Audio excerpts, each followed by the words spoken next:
If there was ever a country to utilize a road warrior mentality in upgrading their tanks, it'll be the Israelis.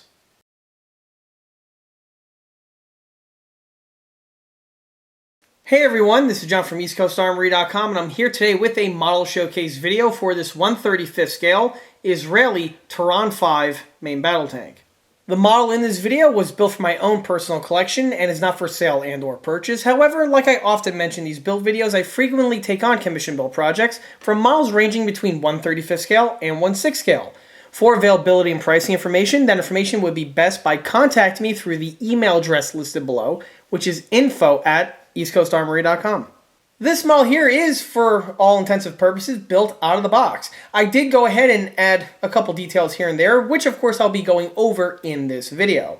In addition to that, I'm going to be giving this model a thorough in-box review, so stay tuned because there's going to be a bunch of info coming right at you.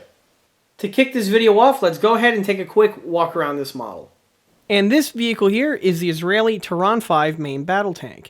The Tiran 5 is a very interesting vehicle because it basically shows you that you never look a good gift horse in the mouth.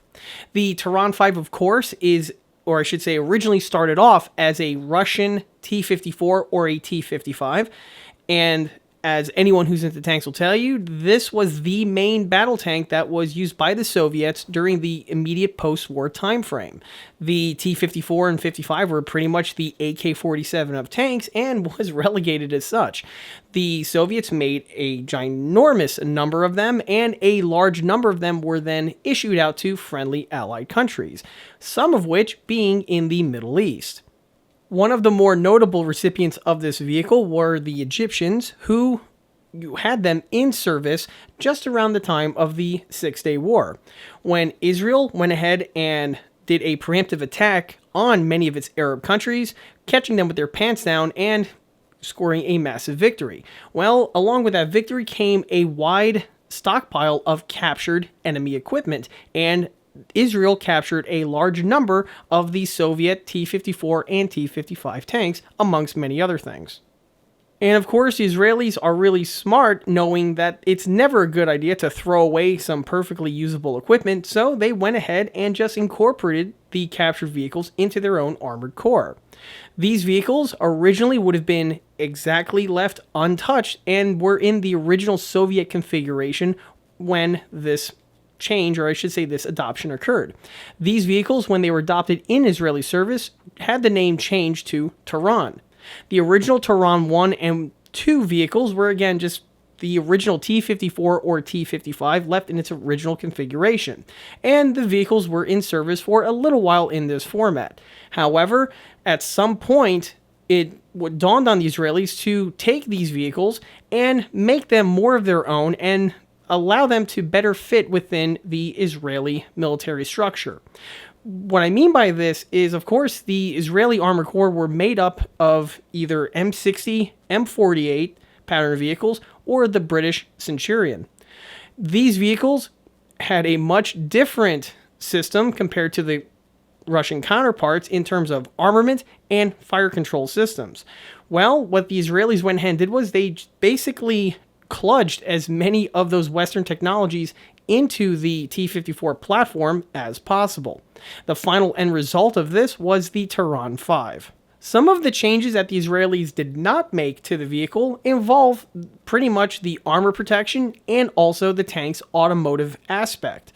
The tank automotively was left completely stock and in Soviet conditions. So this includes the engine, the transmission, the running gear, the track. All of those systems were left completely untouched from the way the tank left its original factory in the Soviet Union. Where the Israelis made the changes was really with the armament. The original Soviet DT main tube was replaced by the British L7. The L7 105mm was basically a NATO standard main tank armament and was one that was very effective. The Israelis themselves utilized these armaments to great effect on their own tanks, being both, again, the M60 and also the Centurion. The unit was able to be mounted into the T-55 turret without really that many modifications needing to have been made. On top of the armament, the fire control systems from the Western tank designs were also incorporated into the Tiran 5 rebuilds. Aside from the main armament, the vehicle also had many other secondary and tertiary armaments added to it. Namely, these would be found on the tank's exterior. Both the loader and the commander had access to a Browning M1919A4 chambered in 7.62 NATO, and later on, a M2HB was mounted directly on top of the trunnion right over the main armament. Along the lines of the fire control system, the tank's communication systems were changed as well. The original Soviet pattern of radios were replaced with NATO spec radios, and because of this necessitated the need to design mounts for mounting on NATO or US pattern of antenna bases. Outside of that, the Israelis also heavily modified the exterior portion of the vehicle to better make it Israeli, with the lack of a better term. The Israelis really like to have a lot of provisions on the external portion of the tank for fitting crew equipment, as well as also many other provisions for the mounting of jerry cans and also fire extinguishers. All of these modifications were made to the Tiran, and because of that, it has a very distinctive look to it compared to other T-55 tanks that are in the family. This tank in this configuration performed very well for the IDF and served for a number of years. The tank served up until the 2000s timeframe, where a number of them were sold off to allied countries, as well as a number of others were retrofitted even further into the Arctite armored personnel carrier. However, that's more or less a topic for another video. One last thing I want to mention about the Tiran 5 was its usage in the 1980s in movies. Back during this era, if you were a Hollywood producer and you wanted to make a movie about the Soviet war in Afghanistan, you were going to need a certain geographic location, and you were going to need to have some access to Soviet military equipment. Obviously, in the 1980s, both of these were going to be something that was going to be very difficult to do. However, Israel solved a lot of problems with this, first with the filming location being in the Middle East, and the second was Israel having a huge stockpile of captured Soviet equipment at anyone's disposal. Two very prominent Afghan war movies that were made in the 80s were filmed in Israel and quite prominently showcase a Tiran 5 as a stand-in for a standard Soviet T-55. One of them is the Beast, where the Tiran 5 is basically the star of the show, and the second was Rambo 3. Rambo 3, there's this one clip where he needs to enter inside of a POW camp, and he's getting dragged by a tank. That tank is none other than the Israeli Tiran 5. Before we go any further with the video, let's go ahead and take a step back to when this model was first started to get a good idea on what the base starter kit supplies you with. And here's the model at the start of the build. For the base starter kit, I'll be utilizing this 1/35 scale Tamiya Tiran 5 main battle tank. This model is a new addition to the stash. Typically in these videos, I say that the model's been in the stash for a little while. I rub my hand on the surface, exposing some dust. That's not the case with this one. This model here is brand spanking new. Exactly how new? Well, the US mail just dropped it off a couple of hours ago, so it really doesn't get any fresher than this right here. In case anyone's wondering what makes this model so special that it gets to cut to the head of the line as opposed to the other builds, which, you know, they sit in the stash for a little while. You see, at the time I purchased this kit here, I actually have another build that I'm working on, and that build is a 1/16 scale radio-controlled Hubin T-55. That model is being built for a customer, and one of the requirements of that build is to transform it from the original Russian T-55 to the Israeli Tiran 5. By the time this video drops, I should have the other video series already up, and they can be found on the ECA channel. Not to mention, I have the links listed in the video description below. While working on that build, I decided to pick this one up here because I don't have a Tiran 5 in my collection. Why this is relevant is because one of the aspects of scratch building, if you're either scratch building something in 1/6 scale or doing a conversion set in 1/16 or even a 1/16 scratch build for that matter, it's a really good idea to have a 1/35 scale kit of the model in question on hand. This allows you to have a builder's aid where you can look at some of the detail fittings to see what you need to scratch build, their basic geometric shapes, and exactly how to tackle it from a scratch building or a modification standpoint. This is a common technique that not only myself utilize, but it's also one that is generally done across board by several other model builders for really good reasons. However, I do want to point out that if you are looking to do that type of a project, you don't want to solely rely on a 1/35th scale model. Having the 1/35th scale model is fantastic and it's a great way to get to the ground level, but you do need to have other references stacked on top of it, namely books, walk around images of one flavor or sort, are all that's used to enhance your reference material for the certain subject at hand. 1/35th scale models are great, however, you do run the risk of trying to scale up some of the smaller, finer details. The smaller details tend to be a bit softer on the 1/35th scale models, and this is because you are limited with the smaller scales that are found on some of these pieces here. This is also compounded by the types of molding technology and machines that are used by any given company that make these model kits. Now, of course, some companies are better than others, but keep in mind, by and large, the details are going to be softer compared to what you will see on the real vehicle. Which is why if you take something in small scale and scale it up to its larger counterpart, you run the risk of crossing over some of these smaller, softer details that work perfectly fine in 1/35, but in the larger format scales tend to be a bit of a detraction.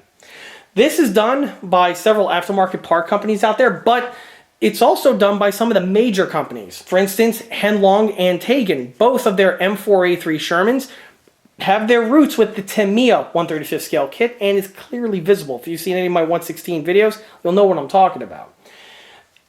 On top of that, Dragon themselves have done this to, well, their own kits. The 1/6 scale Sherman M4A3 that's out there is nothing more than their 1/35th scale counterpart blown up to 1/6 scale. And it does inherit quite a bit of these small little soft details that, again, work perfectly fine in 1/35th scale. 1/6 and 1/16, not so much. But this is why, again, you need to cross-reference the model kit with the real vehicle walk-around images in order to get that good balance of size and detail fidelity. Back to the kit in question, this model here was released by Tamiya back in 2013. It's a relatively recent release, so the kit's quality should be up there with some of the other contemporary models on the market. This model here is based off of Tamiya's earlier 2002 release of their T55A. When that kit came out, it made quite a stir in the armor modeling community, and it's still highly regarded by modelers even to today. Basically, what Tamiya did was, they did, well, what the Israelis did. They took the T55 platform, changed out a few of the components in order to make it the Tiran 5. One positive attribute that this kit does have is that because it is a recent Tamiya release, they are very prolific and are very easily come by. This model here I picked up off of eBay for about $45 to $50 US. However, they can also easily be found on places like Amazon as well as other retailer websites. Not to mention, it's a good chance you might snag one of these at a local hobby shop or even a swap meet. Starting with the model's graphic design, here we have the vehicle's box art, and for this kit here, you'll notice that Tamiya went ahead and utilized a different format for the illustration. Generally, on these Tamiya kits, we have the white background with the vehicle's illustration front and foremost, but for this kit here, they departed from that, giving you an actual full-color illustration.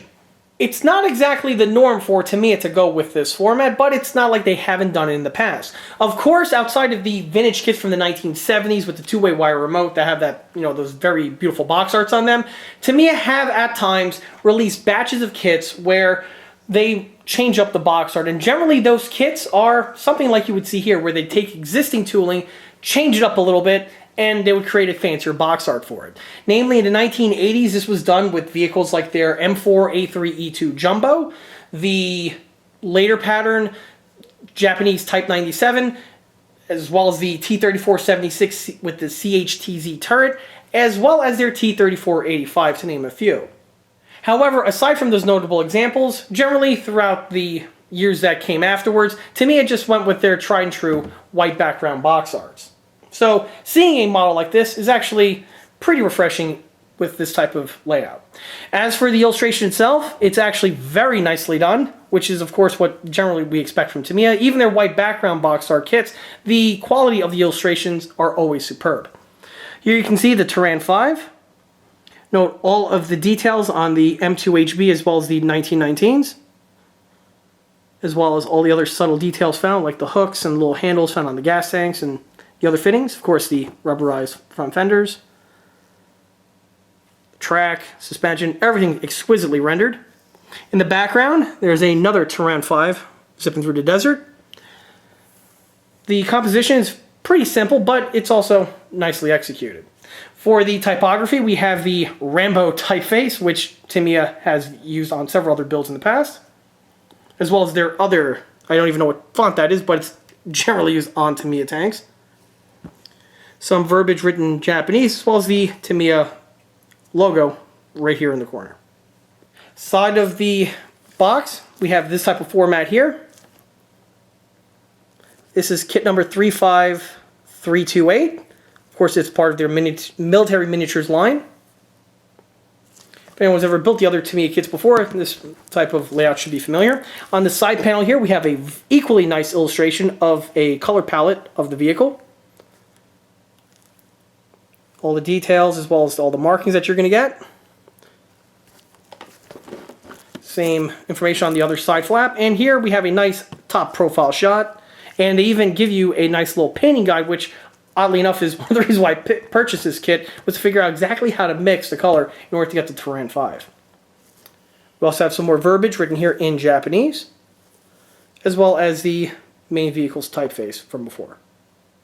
Opening the box, the model is still wrapped in its shipping shrink wrap, so unfortunately the only thing I have here that's pointy to cut the cellophane is, well, a practice grenade. So I'm going to use the pin here in order to do it. Frag out. Okay, so with the pin in hand, let me go ahead and open this box.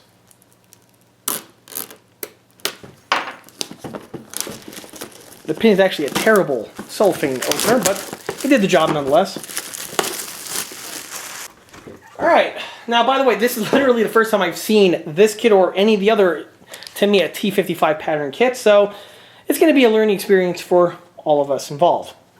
First and foremost, you'll notice that the model is all molded in this yellow tan plastic. This is the same plastic color that's used on their World War II German tank line, but you also see it on several other kits, namely their post-World War II or modern era kits, like the M1 Abrams, the Bradley, even their US Marine Corps M68-1 were all molded in this material. The original Russian T55A, if I'm not mistaken, is actually molded in a green or an olivey type color, but for this kit here, they went with the tan.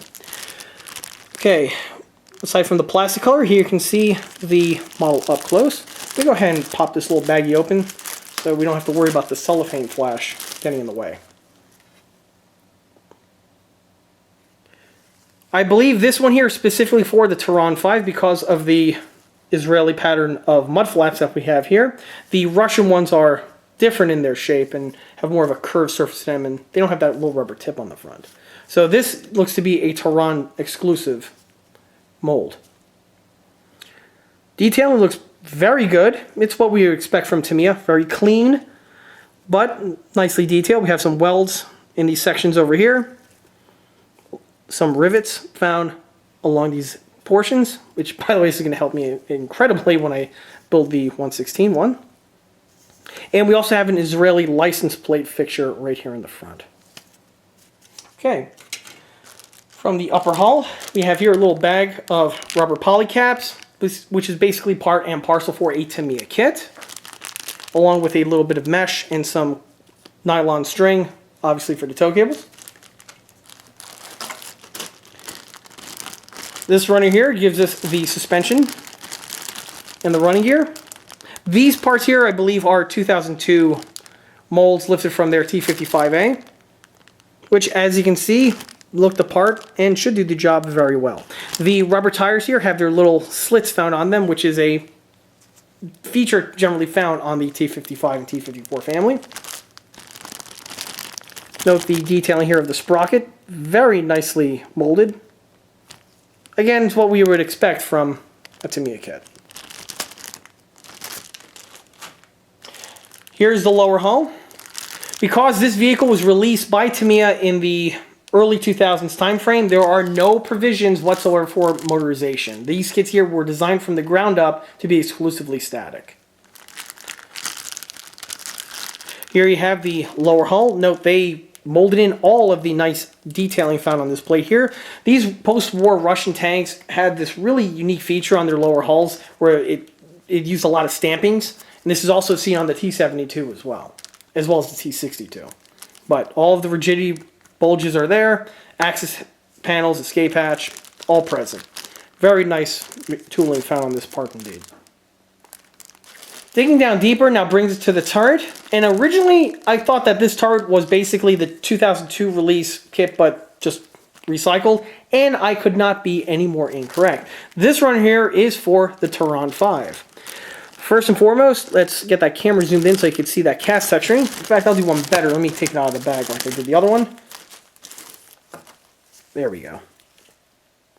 Hopefully that texturing pops out at you with the lighting I have here. But there is some very nice surface texturing going on here. We have the butterfly type steel plates that are found on the roof of the T-55 family. What makes this the Tiran 5 is, I believe, these little tie-down points that we have here. These are not present on the Russian T-55, and I believe these might be for storing the 50 caliber barrels, if I'm not mistaken. Here we have two Israeli tanker figures. Note they have American type CVC helmets. Figures are nicely molded, but of course I'm not going to be using them for this build. But, you know, it's good to point that out in case anyone does like to build the figures that come with the tanks. These figures are nicely molded. Carrying on takes us to some more Tiran 5 specific parts. Here we have just a whole bunch of fixins, which would include the machine guns. Here goes the M2HB. M2 looks pretty good. It's based on their newer tooling version of the M2. It's molded in two halves, which is interesting. They haven't done that before on some of the other kits that I've built from them. Here you can see the other portion of the receiver. It's pretty good for what it is. There are better M2s out there from other companies, but for the purpose of this build, this machine gun will do the job just fine. There go the M1919s. These are most definitely would be converted to 308 as opposed to 30-06, but that's a topic for another video. The quality on them are very nicely done. You can see the barrel shroud. Really, the only thing missing is the little trigger, which would be on the back portion there, but just one thing to keep in mind. We have some, appears to be components to assemble some kind of a storage rack system, and some other boxes. Hard to tell from this point here. Once I crack the build, or dig into the build, you'll see what I'll be able to see for certain. Of course, we have some plastic Israeli pattern jerry cans. They're very distinctive in their overall shape. Yep, looks like, again, nice quality of tooling. This here is another Tiran specific runner. We have two options of mantlets. One without the tarpaulin in its El Natural mode, and the other one with the canvas tarpaulin fitted. That's a nice feature that Tamiya gives you. We have here the 105mm gun, probably the biggest change on this vehicle compared to its original Russian counterpart.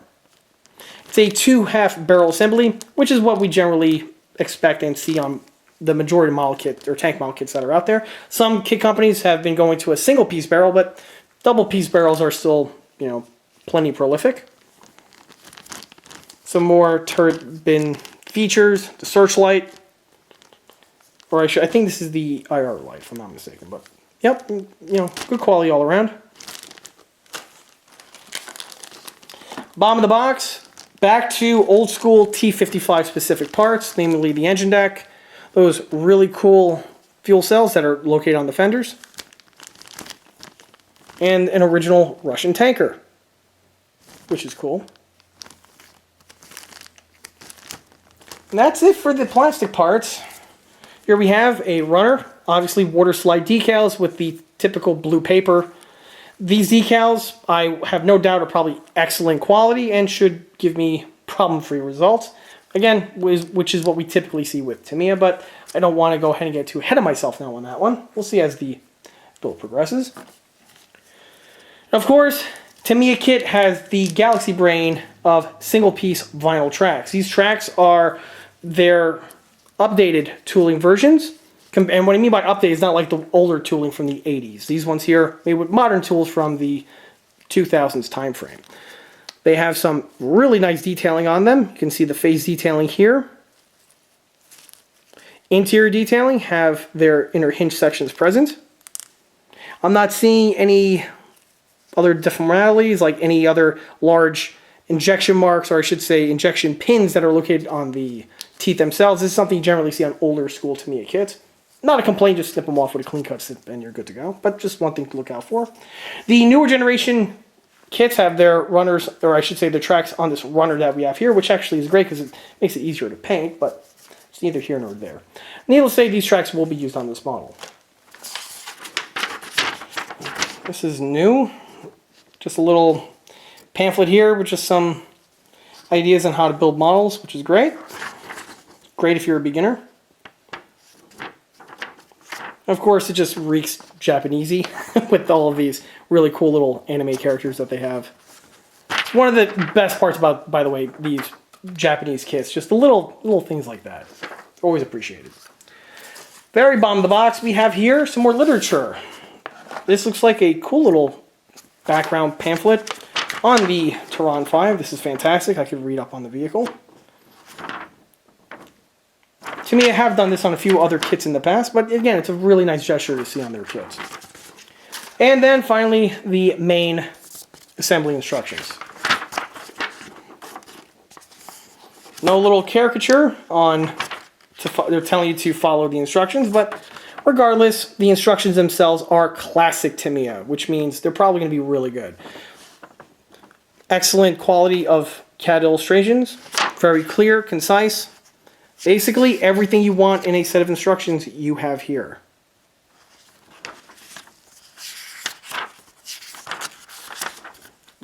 Honestly, when it comes to model instructions, Tamiya really are the gold standard, and this is what companies generally strive to go to. All right, so I got my work cut out for me for this one, but I think I'm going to have fun with it. So let's now jump ahead to when the model's fully completed. Starting with the suspension, all the components that you see here, including the track, are kit supplied with the model and went together without any sort of problems. In true Tamiya fashion, the parts simply just went to their appropriate allocated locations and the build went together very quick in that regard. The suspension, as I mentioned before, are all separately molded swing arms, and they just go into their correct areas without any sort of extra finagling required by the builder, in true Tamiya fashion. Also in true Tamiya fashion, all of the wheels, which would include not just the road wheels, but the same is true for the sprocket and the front idler, are held in place with polycaps. The polycaps do a great job keeping everything where they need to be. However, if anyone's curious on perhaps they want to make the model pushable, which is again something that I do get questions asked from time to time, the answer is technically yes. You can make this model pushable. However, like what is seen on several of the other Tamiya kits, specifically their German tank kits, if you do so, you're not going to have the correct track look like you see here. Because the tracks are made out of single piece vinyl, first I just want to say that the tracks are awesome. The detailing on the faces and on the interior section are great, and they paint and go onto the model without any sort of problems, which is something that I can't really say about newer Tamiya kits because they give you individual link and length tracks now, and that's kind of a bummer, but that's more of a rant for another video. Back to this one over here. On this tank, because of the way the track is, you do have to do that trick used on German World War II tanks where you glue the top portion of the wheels to the track. This is done with a little drop of super glue, and you basically just wedge a little bit of paper on the inside over here, keeping the track where it needs to be. Once the glue sets, you carefully pluck it out with a tweezer, and the track is now adhered to the wheels.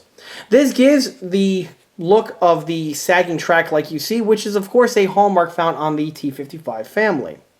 If this technique is not done by the builder, the track will still be able to be installed on the model. However, it will definitely not look as realistic as it does in this type of configuration over here. As for the track materials, as I always mention in these videos, you don't want to use rattle can spray paints to paint them because I found over the last few years that the formulas change from time to time, and sometimes they may have a negative reaction with the stock tracks supplied with these kits, and the last thing you need to do is have these tracks dry rot on you, so you're going to have to track down a replacement set. By painting the tracks with Tamiya acrylics, this is a great way to go ahead and paint the tracks. They'll look really nice when they're done, and most importantly, they will be able to last for years to come. I've utilized this technique on a large number of my smaller scale builds, and so far the method seems to work very, very well. Now, if you are working on one of these kits and for whatever reason the stock tracks cannot be utilized, either you had a mishap with them or possibly you're just looking for a different alternative, fortunately there are lots of options out there for 1/35 scale T55 tracks that are on the market from a multitude of different manufacturers in a few different configurations. If I was to replace the tracks on this kit here, I would definitely go with a set of workable track links as opposed to the alternative. And there are several options out there from companies like Trumpeter, Mini Art, and Fruly. Of course, these differ in availability and cost. However, they are still fairly abundant on the marketplace. One thing that I do want to warn about both Trumpeter and Mini Art is that they have two options of the tracks. Trumpeter specifically makes this pattern of the T55 track. However, they offer it in both individual link and length and workable track link options. And the thing is, if you see them, they tend to have packaging that is almost identical to one another, and you can easily mix the two up. So if you are looking for a set of workable tracks and you're going to go with Trumpeter, you want to pay attention to the packaging to make sure that you don't get the wrong set. Also, with Mini Art, they too make this pattern of track. Unfortunately, the track that they make with this pattern is not workable. They do have a workable track link option out there, but it's the later pattern track, which more or less is the track from the T72, which for a Tiran 5 of this vintage may not be accurate for this type of a build. Moving towards the rear of the model takes us to the rear storage bin. Of course, this is where you're going to start seeing the Israeli modifications really starting to take shape.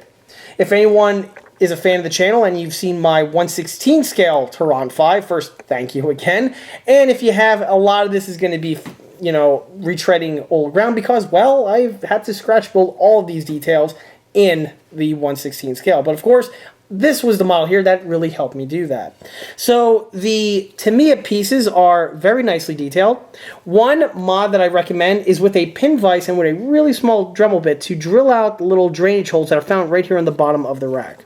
Hopefully they pop out with this lighting over here, but these little holes are present on the Tamiya tooling. However, they are rendered in as small little indentations. By drilling them out further, this is a great way to improve the model. In this area, I also want to touch upon the little locations where the extra fuel drums would have been located in its Soviet comm block configuration. But as I touched upon in the 1/16 video, when the Israelis got these vehicles and made them their own, one of the first things that went were those fittings. And the way the Israelis did it, they just unceremoniously torch cut the units right off, leaving the rough torch area remaining. Well, the Tamiya kit gives you the little rough torch cut inserts that are used to plug up the holes where the original fuel drum locations would have been found originally on the vehicle. These pieces just drop directly into place and are a really nice little bit of detailing that's found with this Tamiya kit. One thing that I do want to mention is that this kit is missing some details that are found on some of the more advanced kits that are on the market. And one thing, or I should say two bits of equipment that are absent on the Tamiya Tiran 5 would be the stave mounts that are found right here on the inner portion here of the rack, as well as the large crowbar, which would have been located in this area. If anyone's seen the 1/16 scale build, again, you will know exactly what I'm referring to. But basically, when the Israelis modified this tank, they added a large crowbar in this area, along with provisions for mounting these fittings, and the stave mounts would have been in a little cluster in this area over here. These details, again, are absent on the Tamiya kit, as are a few other details that I am going to be touching upon as the video goes on. For this build here, again, out-of-the-box configuration was perfectly fine, and I'm not really sure if this was the case for all of the Tiran 5s, but it was definitely found on the real example of a Tiran 5 that was in the Latrin Tank Museum. Carrying on to this side's detailing, we have here the communication box, and it's really nicely detailed where they have not just the armored box, but also the armored conduit cover in this area over here. We have the rear convoy lights on either side, and of course I painted the little dome section white, which is something that I strongly recommend to do on any T55 platform or vehicle. And continuing further, we get to see the other Israeli and original Russian fittings, like the external fuel cans, as well as that little storage box that's found right here on the side. Of course, this is an Israeli modification, and to fit this in place, they actually recycled the original Russian storage box, but changed the orientation of it. Also on this model here, you can see that it is fitted with the kit original tow cables. The tow cables that are supplied with the kit are pretty good. They're your average Tamiya quality, where they supply you with a little length of nylon rope, or string I should say, and then there are these plastic end connectors that get glued in place. They are nicely detailed and go together pretty well. The kit does give you the measurement of the string in the instructions. However, I always found it to be a little bit on the tighter end. Having said that, the length of string that they recommend is more than enough for the job at hand. As you can see, the vehicle's tow cables are permanently affixed in place. And as for painting them, again, these Tamiya pieces do paint quite well.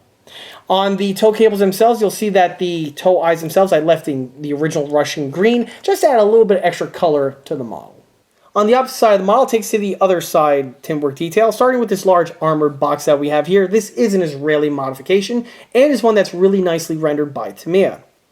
Directly in front of it is that iconic, really cool T55 side jutting exhaust, which is a really cool feature found on not just this tank, but also all the post-war Russian tanks, with the exception of the T-80, but that's for another day. And then carrying on further takes us to these other two storage bins, which are Russian pattern. However, for the one here in the center, the Israelis went ahead and changed it a little bit. The Israelis went ahead and moved this location further to the end of the Tinwork because they need to repurpose this area over here. And this is something that is absent on the Tamiya kit. On the real example in Latrun, this area over here, it's used to house U.S. Armor Pioneer tools that were repurposed and just mounted in this location. This bit of detailing is absent on the Tamiya kit, and it was something I did want to mention. Continuing further takes us to the two plastic jerry cans. This is an Israeli modification. These are Israeli pattern jerry cans, which of course would be made out of like black rotomolded type plastic. On this one over here, it is fastened to the vehicle via these two straps, while the one in the front is held in place with that really iconic Israeli jerry can mount. The pieces are nicely detailed out of the box. You do have to glue them together, which means there are some seam work to contend with, but it's something that's fairly easily done with a little bit of sandpaper and some thick super glue. Once the polishing is done, the pieces do the job quite well. On this one over here, I went ahead and painted the straps with that olive green color that I've talked about in a number of videos, and I'm pretty sure that the Israelis have a few different options out there on the type of webbing used to strap these pieces in place, either from olive green or to some other khaki type material. Carrying on with the front details takes us to the Israeli pattern of fire extinguisher, and directly behind that are the original block convoy lights. As I touched upon before, a little drop of white paint to the center of both of these locations over here. It's really all that's required to make them shine. Moving to the very front of the model takes us to the front Tinwork and the front mud flap, which again is an iconic change made by the Israelis to bring these vehicles up to the Tiran status. I really like the way Tamiya rendered out the rubber mud flaps in these areas over here. They really did a good job with that, and the mud flaps look good overall. However, one thing that is absent on the Tamiya kit, and again, if anyone's ever seen my 1/16 build of one of these, you'll know that the inside here is littered with details, and these details are absent on the Tamiya kit. I'm not sure what the status of these areas are on the other kits on the market, namely the super kits that I was touching upon before. However, on the Tamiya kit specifically, the detailing under there is not present. But again, this also goes to the kit's simplicity, and it's really something that's not really visible, specifically if you're building the model in this type of configuration. Carry on brings us to the remainder of the front plate details, and all the components you see here are stock Tamiya. They went on without any problem, surprise, surprise, and are actually nicely detailed overall. On the front tow cable hookups, these are, again, the kit ones and are very nicely rendered out with the right geometry and all that good stuff. The only thing you need to do as a builder, specifically on this Israeli tank here, is you need to paint them flat black, as this is something that I've seen on several of the real examples. Also, one Israeli detailing that Tamiya did nicely is with the headlight cluster. The Israelis completely revised the headlight cluster found on the T55, giving it the one that we have here. The way the Tamiya kit is rendered is also really nicely done, where we have the headlights underneath, which are both the headlight and the blackout light, and then they have their little Israeli brush guard, but topping it off is a separate component, which is the shield. Why this is nice, that you have the option as the builder to render this in either configuration. You can have it like I did over here with the shield in place, or you can omit the shield and have the unit with the headlights clear and present. Of course, if you're building this model and you're going to render it in this type of configuration, this is probably one of the last bits you want to add to the part, because I personally like to paint the headlight and the blackout light, even though they are not really that visible. But it's one of those things that it's going to be impossible to get in there with a paintbrush in order to paint them after the fact. One final thing I want to mention about this area involves the splash shield that we have here. This is found on both the Israeli pattern and the com block pattern of tanks. However, what is different is the material. Originally on the Soviet tanks, this here would have been made out of a plank of wood, while the Israelis went ahead and just swapped out the materials for one made out of plate steel. It has the exact same shape to it, the same geometry, even the same thickness. It's just the material that's different. Why this is relevant is with weathering. If you're building this as a com block tank, you would want to weather this piece as distressed wood, as opposed to an Israeli tank where you're going to weather it as distressed metal. Moving towards the rear of the model takes us to the rear engine deck. There's nothing really too much to mention over here, as all the details you see are stock out of the box Tamiya, went on without any problems, and for the most part the Israelis themselves didn't mess with this area of the tank and left it basically the same as it was with the Russian or Soviet counterpart. The one thing that I do want to touch upon, though, is with the mesh work. You see, the kit does have some nicely detailed engine grills, and they do supply you with a little piece of black mesh for this detailing here. The black mesh, as I may have touched upon before, is the same type of mesh that you generally see supplied on these Tamiya kits, and it's one that works pretty well. However, one thing that I do want to mention is that when it comes time for painting this material, and the same is also true for photo etch mesh, this is something that's really an art form in itself, and is something that can separate a novice builder from someone that has some really good skill sets. This meshwork is the type of material that loves to get clogged up with paint. Because it is so fine, if you're painting it, or I should say when you paint it, you really run the risk of that paint just clogging up all the little holes in the weave, and it just ruins the look of it. For the model over here, the way this is done is with the use of an airbrush. The airbrush is by far the best way to paint stuff like this. And it's one of those things where it's really hard to describe off camera. It's one of those things you really need to just experiment and play with in order to get the right mix between the consistency of the paint and also the PSI used to get the paint in the proper locations. But needless to say, I was able to perform the task and do it quite well. The mesh work is one of those type of things where you have to cut it to shape, which is, again, typical for Tamiya kits. They do tell you in the instructions the dimensions, and they do measure out pretty well, and if you follow the instructions, surprise, surprise, you should be able to get the piece to fit accordingly. One other thing I want to mention is that when it comes time for painting and weathering this piece here, circling back to that, one technique or trick that I recommend is to not glue on the engine deck at the beginning portion of the build, and really this should be one of the last sections that get installed to the model after everything is painted. This is because this is the best way to ensure that the underside detailing here gets fully painted and you don't run the risk of having this area left exposed, and also because the meshwork is not mounted onto the model, it gives you full access to thoroughly paint, or I should say when you're painting it, you can get air blown onto these areas over here, which will prevent the little screen meshwork from clogging up. So with the way the piece is designed, this whole square section over here actually just plugs on over some stock detailing, and with this in mind, you can easily paint and weather the unit off the model, and then at the tail end of the build, you simply just mount it to the location you have here, and if you do that, you should be able to achieve the same results that I have on this build. Moving to the turret, this is one aspect of the build that basically gives you most of the parts with the original T55 tooling, but Tamiya went ahead and added some extra bits in order to really pass it off as the Tiran 5 counterpart. The kit's turret is nicely designed with the detailing and also with the way it's laid out. You do have to make some small modifications to some key areas where you need to Dremel out small little sections with a pin vise in order to get some of the Israeli bits and equipment to fit on in place. Fortunately, this is very well labeled in the instructions and the pieces are well marked on the tooling itself.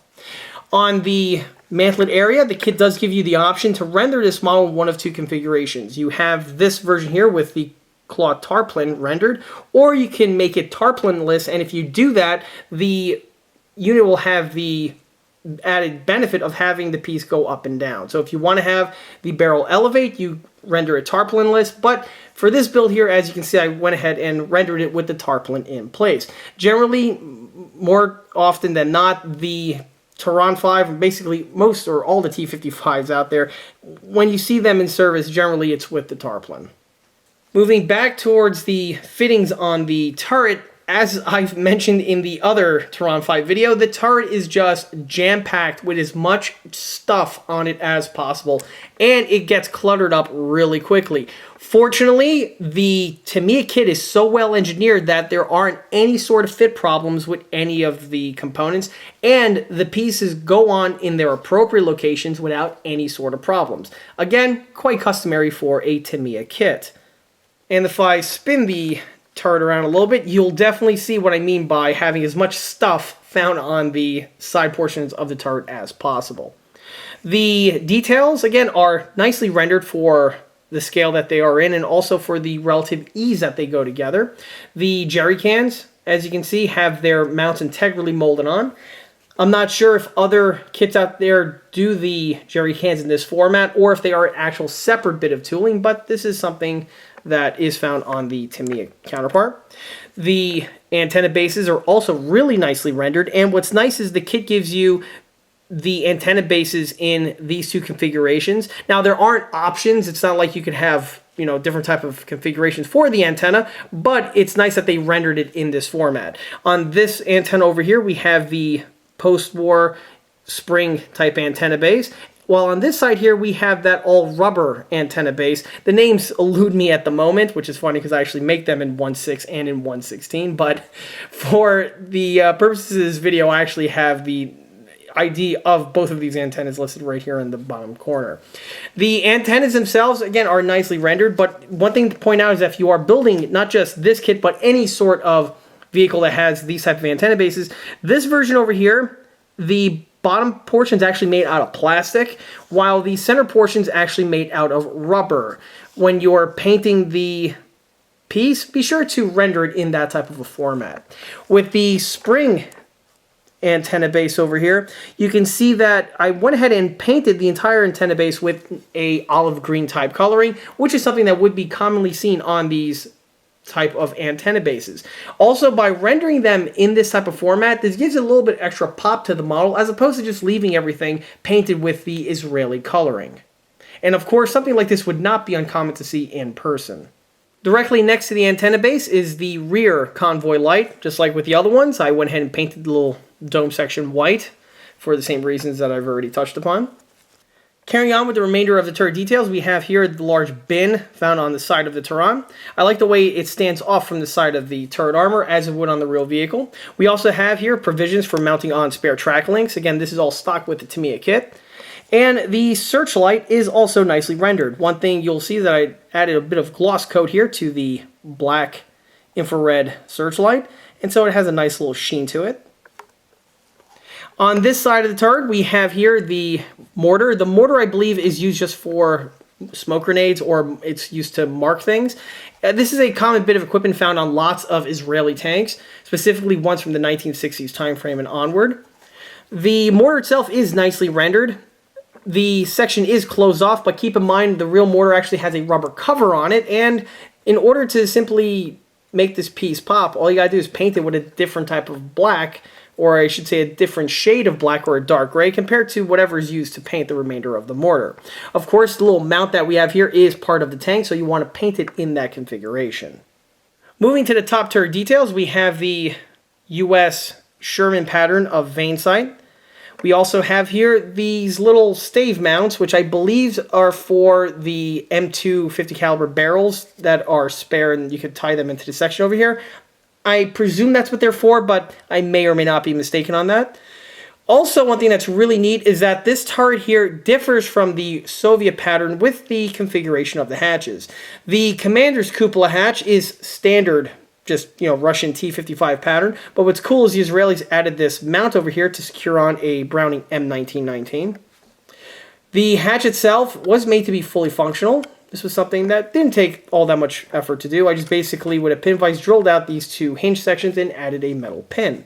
The handle that you see here is also a new fabricated piece. The piece has just your typical Tamiya blade type detailing in that location, so I simply just deleted that and replaced it with a little metal piece of wire, giving you that extra bit of detailing. What's interesting though is with this hatch over here, which I believe is for the loader.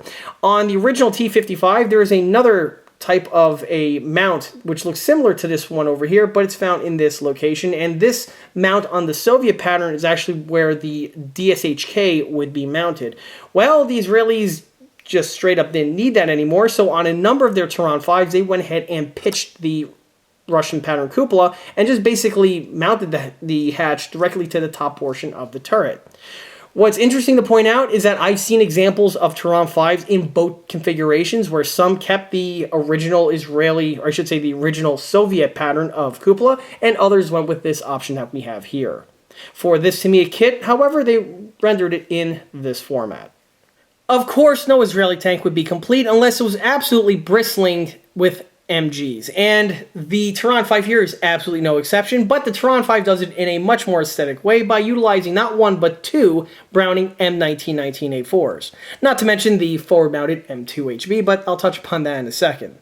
The Israelis had a huge stockpile of Browning M1919s, but they went ahead and rechambered all of them from the original chambering, which was 30-06 to 7.62 NATO. Of course, this was done for NATO standardization. The 308 chambered 1919s are basically identical in external details and fittings, with the exception of one or two small little changes that were made by the Israelis. However, this is all really academic because in 1/35 scale, you're not going to be able to see or notice these small fittings. The kit supplied 1919s are really nicely detailed, specifically for a, standard kit supplied piece, and they have all of the appropriate detailing on both the 1919, the cradle arm, as well as also the ammo can holder. And this is where my build here differs from the standard out-of-the-box Tamiya counterpart, because you see, this ammo can holder is not the original kit supplied unit. Of course, this would not be an ECA build if at least one part didn't teleport to Lost Partia, and that's exactly what happened here. The ammo can holders that are supplied with the kit are a two-piece assembly, and while I was going through the process of polishing down the seam work, I set them down to allow them to dry, and apparently the place on the table I set them down opened up a vortex and the pieces fell off to Lost Partia, never to be seen from again. After a quick little rage spell and knocking over a few chairs, I went ahead and said, screw it, let me go ahead and tool up my own ammo can holders, and those are what you see right here. The holders themselves, fortunately, at this time, I already had the CAD files completed for the 1/16 scale counterparts that, of course, I've already referenced a few times in this video. So with those files on hand, I was able to make some measurements, scale them down to 1/35, and get the units printed out. The units, because they are the 1/16 scale file, have all the exact same details and features found on the larger counterpart, but again, just miniaturized a little bit more.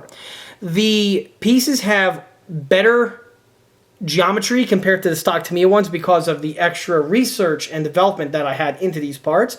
And one thing that's unique about these parts compared to not just the Tamiya can holders, but basically all the other 135 IDF can holders that are on the market, is that these ones here are rendered empty, while the Tamiya ones and the other ones are rendered with an ammo can mounted on the inside. These units here, I went ahead and actually decided to release a set of them, and they can be found on the eastcoastarmory.com Shapeways store.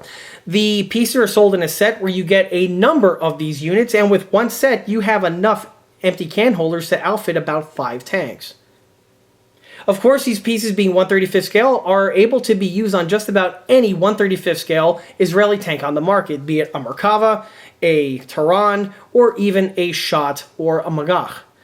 If it utilizes this type of amount, fitting either the Browning 1919 or the FN Mag, this can holder can be utilized in place. The link to the ECA Shapeways store can be seen right there on the screen, and the direct link to these HD 3D printed ammo can holders can be found in the video description listed below. From the 1919s takes us to the next MG, and this is a staple on Israeli tanks, and that of course is the center trunnion mounted M2HB. This detailing here is totally stock. No other modifications were made to it detail wise. The quality on the M2 is rinse, wash, repeat Tamiya. So if anyone has ever built any of the Tamiya kits that have came out since the 1987 timeframe, that is basically the quality of the M2 that you will be getting. And there's nothing really much wrong with the stock Tamiya M2. It's more than capable of the job at hand.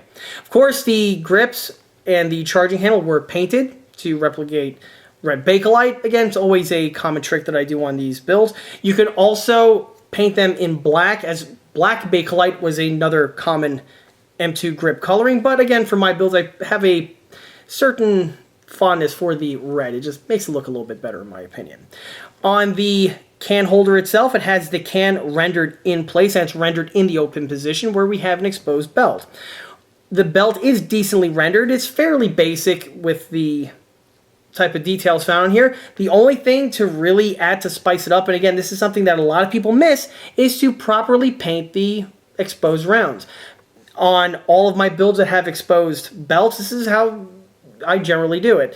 The shell casings are painted in gold, the projectiles are painted in copper, and then a swipe down the middle of flat black is all that's required to give the look of the disintegrating links, which of course are used on M2 50 caliber belts. One last thing to mention about all three MGs is that just like on all the other Tamiya kits, the muzzle sections are molded solid, and just like I typically mention on these builds, I like to drill them out. This is done with a pin vise and a really small Dremel bit. The procedure is one that I have to warn about because although if it's properly done, it'll give you some nice results, this is a procedure that you can easily screw up, and if you do, you basically ruin the MGs. So this is the type of thing that only someone with a certain skill set should attempt. If you do not have the tooling or the skill sets for this, best to just sit it out and leave it stock in the stock configuration as opposed to possibly destroying your model MGs. Moving our way to the barrel, this is probably the biggest modification that was made by the Israelis when they rearmed the unit from the original Soviet armament to the L7. The tooling on this piece here is the same type of tooling that's been seen on several other Tamiya kits that utilize an L7 type system. So if anyone has ever built, for instance, the Tamiya M60A1, you'll know exactly what I'm talking about. This is a 3-part assembly where we have the 2 barrel halves, and then there's this cylinder that gets glued on the end. The pieces go together very well, and of course, though, there is going to be a center seam to contend with. Anyone who's ever built any plastic tank kit before will tell you basically this is quite common on just about every kit out there. The seam work is relatively easily polished away. The one thing to watch out for, though, is the area here where the bore evacuator is found. There are some small little ridges and things that make the polishing a little bit trickier compared to just a standard tube, but with a needle file and possibly some thin sandpaper, you could get in here and do what needs to be done. It's relatively easily done, and once done, it looks pretty good. I also like the little cylinder that gets glued on the end. With the way the L7 is, there is this small little cylinder found in this section over here, so it's really advantageous to just have it as a separate piece that just glues on and seals the whole unit up. And that's it for the detailing. This now brings us to the paint and the markings. For the model's paint work, this is something that the builder is going to have to concoct themselves. And fortunately, the Tamiya kit does tell you exactly what paints to use and the ratios required to get them to the appropriate Israeli mix. The two colors, I believe, were khaki and sky blue, and if you follow the ratios, you will get the tint that we see here. Of course, this was one thing that I personally needed because, again, for the bigger Tiran 5, I needed to have this paint in a larger format, so after getting this paint over here mixed, I went ahead, had a gallon of it made, so I was able to paint the big one, and the little one here was painted with the exact same type of paintwork. Of course, the main base coat is just the tip of the iceberg, and the remainder of the paintwork that was used to bring the model up to these conditions here were the same techniques that I frequently reference on this channel. This would include the use of an airbrush to do both the filtering and the washing, not to mention the counter shading, and then the dry brushing was used to get the worn look that is present on this build. After you're done with the paintwork, the next thing that is very noteworthy for this particular build are the markings, and whoa boy, this model is clustered with markings. It doesn't seem like a lot, but this model over here actually had quite an extensive decal session because of just how many markings are present on this build. The build's decals, of course, are the water slide type, and fortunately are really, really good quality. Tamiya has always had some excellent decals in the past, and this build here is absolutely no exception. All of the markings that you see on this model here were the kit supply decals, and they went on without any problems. The one area that was a little bit tricky, however, to mention is the white stripe here on the main tube. This is made out of about 4 or 5 different sections of decal, and you do have to be very, very careful because with decals in this type of a format, they can cascade in problems, and if that happens, you can easily screw up the marking or possibly lose it. So this is the biggest area of caution to watch out for. Specifically was this area over here where this vertical stripe actually needs to be applied separately, and to do that, you better have this one here completely dry or else it's going to cause a muck. But this area here on the bore evacuator was one that was actually pretty tricky because of the way the bore evacuator is. We have a lot of little step-ups and insets. Getting the decal to properly go into all those locations over there was something that took a little bit of technique to do. Once it's accomplished, however, it does yield for some excellent results.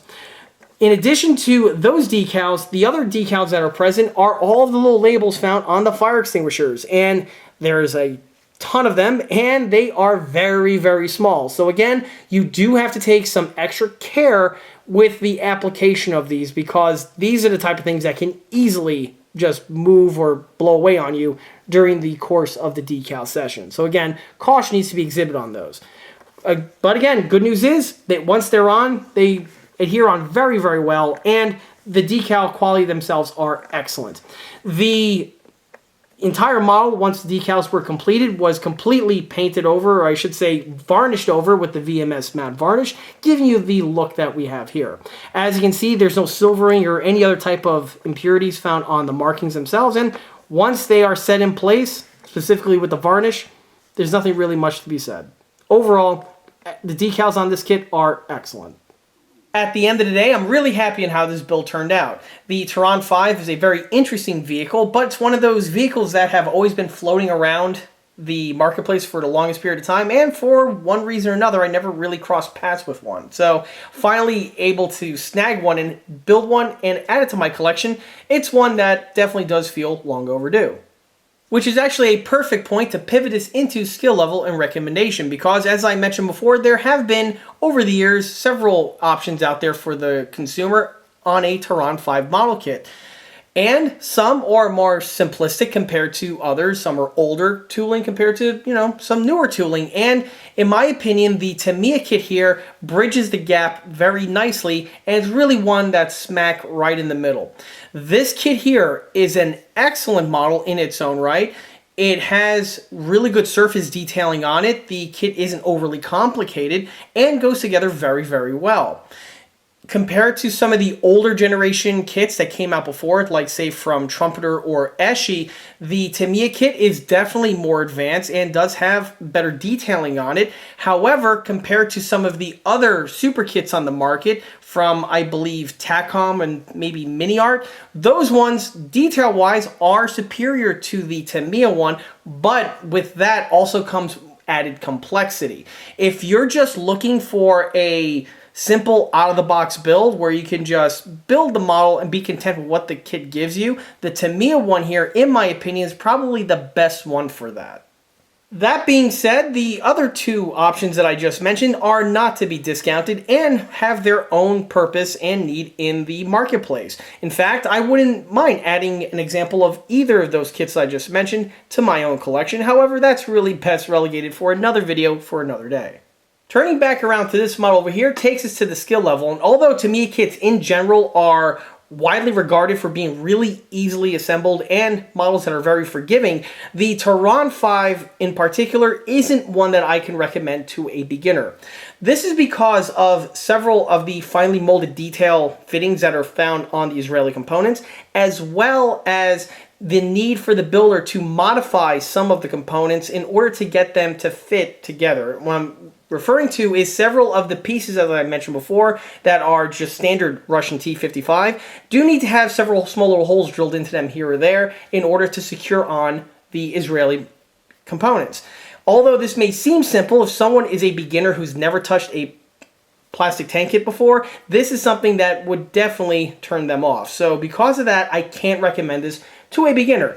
This model here is best left for someone who's already built the Tamiya T55A or a number of other kits and are looking to level up. If that's you, this kit here would definitely be recommended. And by this point, chances are really good you're no longer a beginner and you're pretty much on your way to be a well-established intermediate range builder.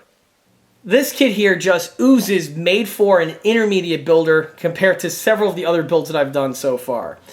This model here, an intermediate builder can easily tackle this build, have a really good time while doing so, and at the end, wind up with a really nice addition to have to their collection.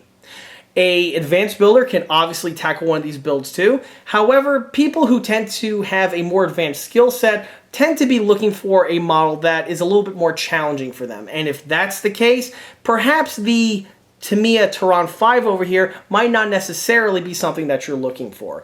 Having said that, however, I would still recommend someone to have those skill sets to grab one of these kits here because they do make for a very nice, enjoyable build. And again, it's from here you could springboard off onto some of the other more advanced kits that I've already touched upon earlier. Because this vehicle is not just Israeli, but is based on the T55 platform, there are quite a bit of aftermarket detail accessories out there in order to spruce this model up past the point that we have here. This would include things like different road wheels, different track, photo etch. Obviously, I made 3D printed ammo can holders, things along those lines that can be added to this model in order to carry it further from what the stock kit gives you. However, having said that, the stock kit itself still builds into a nice representable piece that really doesn't necessarily need to have components on just to make it look good. Turning the corner brings us to recommendations. Obviously, if anyone is a fan of Israeli armor or just Middle East conflict armor and also modern era armor, all of those collections would be benefited by having this kit added to your roster. Along those lines, because again, the vehicle is a T55, if anyone is an avid fan of Russian armor or building com block or other variants of the T55 family, the Tiran 5 here is another great addition to have to your collection. One other thing to consider is that unlike some of the other models I've showcased on this channel where they tend to be vintage or they are models that are really no longer in production, this particular kit here, specifically at the time of filming of this video, is for all intents and purposes a current model kit and can be had for some reasonable prices because the availability on them is still pretty good. Of course, this is something that is subject to change, so for the time being, if you're really interested in acquiring one of these models, I recommend snagging one sooner than later. And with that, that wraps up this model showcase video for this 1/35th scale Israeli Tiran 5 main battle tank. If you like this video, be sure to subscribe to this channel where it's a great way to keep updated on new posted content, being small scale model showcase videos like this one over here, or the other larger scale project update videos that frequently get posted to this channel. Another way to keep in loop of new posted content is by liking us on Facebook. There I have more photographs of this particular build, as well as photographs of the other smaller and larger scale builds that have been posted on this channel previously. Furthermore, don't forget to swing by eastcoastarmory.com for more 1/6 and 1/16 scale builds and detail components. Thanks again, and I'll be seeing you all again on the next one. Until then.